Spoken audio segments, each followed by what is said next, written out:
Malakas ba yung ebidensya nyo? Hindi pa tapos ang COA?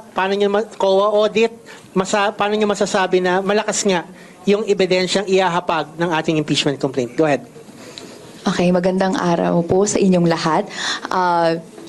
Definitely, because of the overnight na talagang sinusubaybayan natin yung mga hearings, binasa yung mga transcripts, tinignan ang mga dokumento, malakas ang ating ebidensya laban kay Sara Duterte.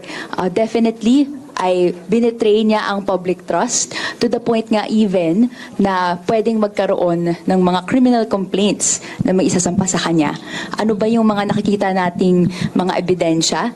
Nariyan yung clear fabrication ng evidence, ng receipts, acknowledgement reports. Nandyan din yung mga pag-admit ni Chief of Staff niya mismo, ni POA, na hindi niya alam actually yung laman ng mga reports na kanyang ginagawa even though inatasan siya na siya ang magda-draft nito at isasubmit ito sa COA.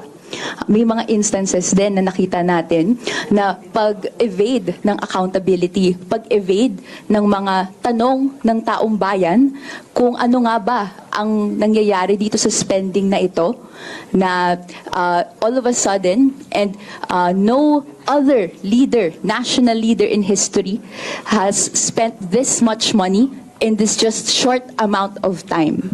No, 125 million in 11 days in an implausible, physically impossible manner.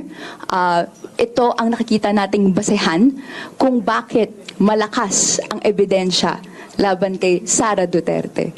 And kaya nga sa kabataan, in our parlance now, no, ang tingin natin, it's time to impeach the wicked witch of the East.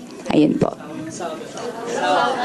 Of the South, sorry. Sumabit. Ulitin ko. Okay. Sumabit pa. Wicked witch of the South. Ulit. Okay, sige. Kaya naman, sa local parlance ng kabataan, kami naniniwala, tumitindig na it's time to impeach the wicked witch of the South. Sige po.